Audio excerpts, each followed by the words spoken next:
साधारण को असाधारण बनने में वक्त लगता है।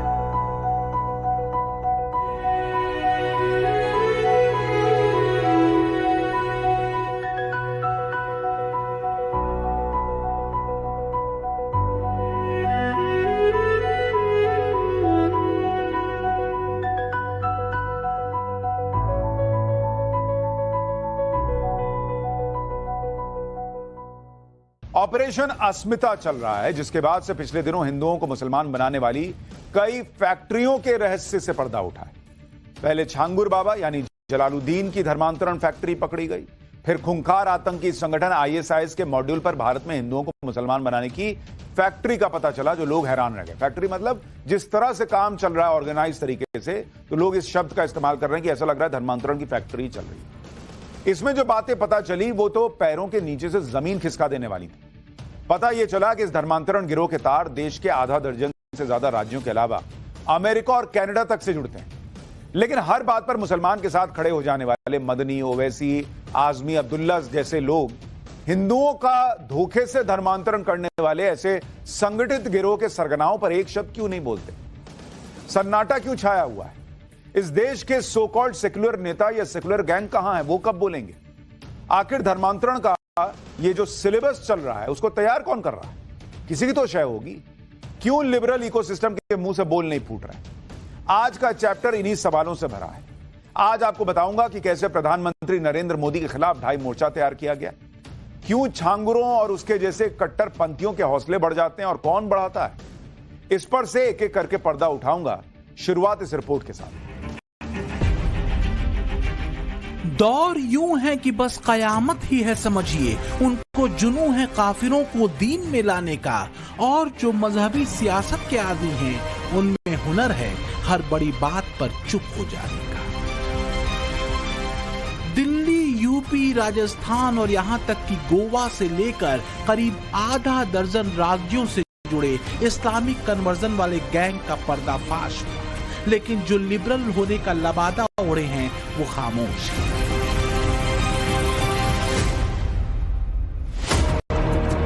तो क्या वाकई कन्वर्जन का मुद्दा गुपचुप तरीके से ब्रेन वॉश कर, डरा धमका कर हिंदू को मुसलमान बना देने का मुद्दा कोई मुद्दा नहीं है? तब जब जहरीले कन्वर्जन का पूरा सिलेबस लेकर बैठे अलग अलग गिरोहों के तार आईएसआईएस से जुड़ते हों, लश्कर तैयबा से जुड़ते हों, फिदाइन बनाने से जुड़ते हों, पीएफआई, एसडीपीआई जैसे कट्टरपंथी संगठन से जुड़ते हों और गजवाए हिंद के जहरीले टारगेट से जुड़ते हों। अभी तक प्रारंभिक जांच में इस ग्रुप का संबंध पीएफआई से, एसडीपीआई से और पाकिस्तान के आतंकी संगठनों से भी होने के संकेत मिले हैं। अभी तक इसमें कनाडा, अमेरिका, लंदन और दुबई से फंडिंग के और उनके संलिप्तता के उनके वहां पर रह रहे कुछ लोगों के साथ में संलिप्तता के सबूत मिले हैं, जिसके आधार पर आगे की कार्रवाई की जा रही है।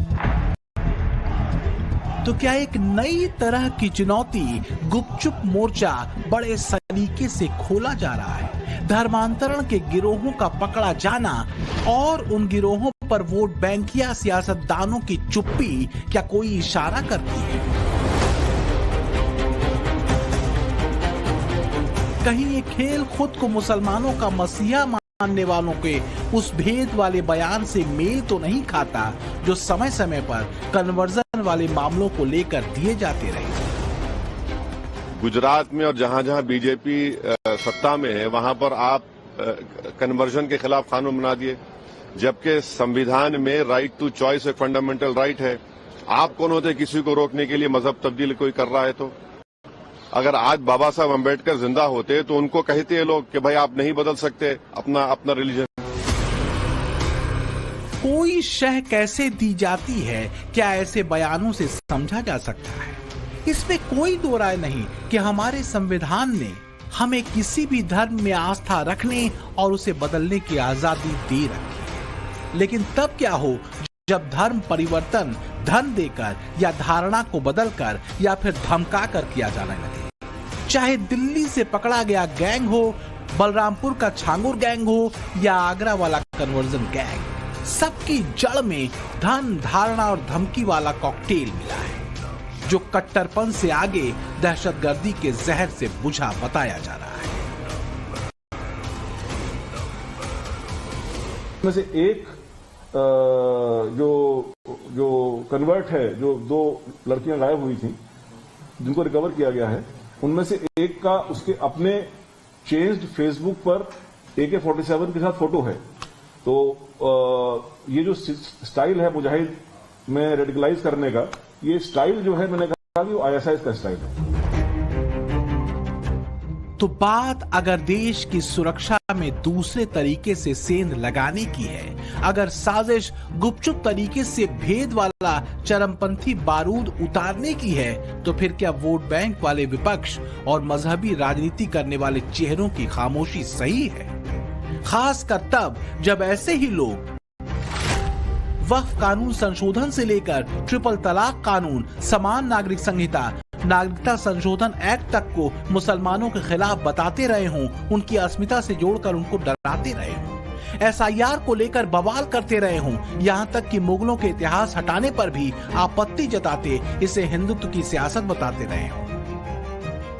किसी भी राजा, किसी भी बादशाह के बारे में दोनों सिक्के के दोनों पहलू दिखाइए ना आप दिखाइए कि क्या हुआ इसमें, सिर्फ नफरत नफरत नफरत, और वजह क्या उसकी हो सकती है। अब आप जो है सिर्फ एक हिंदू मुस्लिम करके नफरत फैलाना है, तो मुझे कोई वो नहीं है, क्योंकि सरकार आपकी है। मैंने कहा ना, जो चाहे आप कर सकते हैं, करिए जो आपको अच्छा लगता है। सालों साल जो शख्स या जो खानदान शासन करता है, तो जाहिर बात है कि उसके अंदर कुछ न कुछ खूबियां जरूर होंगी। खुद मुगलों ने हिंदुओं से ही शादियां की, और जो उनसे बच्चे पैदा हुए, वो बच्चे जो है वो हिंदू माँ से बच्चे पैदा हुए। शाहजहां की माँ, औरंगजेब की माँ, तुगलक की माँ, फिरोज शाह की माँ कौन थी? ये सब हिंदू तो थी। इतिहास बदलना चाहते हैं तो इसको कौन स्वीकार करेगा? अब वो शासन में है, जिस तरह से अपना कर रहे हैं। मैं HRD की कमेटी में था, मैं तो देखता था वहाँ कि किस तरह से हो रहा है, किस तरह से इतिहास बदलने की कोशिश हो रही है। इसको ये देश स्वीकार नहीं करेगा।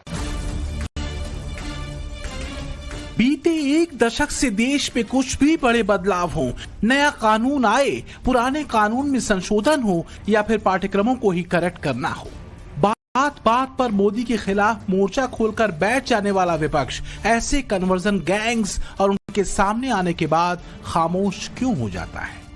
मुंबई ब्लास्ट मामले में मुंबई हाई कोर्ट के फैसले के खिलाफ महाराष्ट्र सरकार की अपील पर सवाल ओवैसी उठाते हैं, सिर्फ इसलिए क्योंकि मामला कौम का होता है।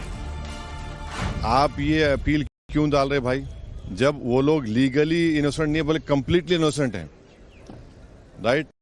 दूसरा ये है कि हम बीजेपी से और केंद्र सरकार से पूछना चाह रहे हैं कि कल अगर मालेगांव ब्लास्ट में, और महाराष्ट्र सरकार से, मालेगांव ब्लास्ट में अगर कल वो भी रिजर्व फॉर जजमेंट है, मिसाल के तौर पर मान लिया जाए, जो नहीं होना चाहिए, अगर कोर्ट डिसाइड करेगा कि वो एक्यूज्ड एक्विट हो गए, तो अपील करेंगे आप? दूसरी बात यह है कि मक्का मस्जिद में ब्लास्ट हुआ था 2008 में, उसमें 8-10 लोगों की मौत हुई, अपील ही नहीं की उसमें। क्यों नहीं की अपील? आप ही की सरकार थी ना, बीजेपी से आपने अपील नहीं की। तीसरा, अजमेर ब्लास्ट का आप अपील नहीं करते।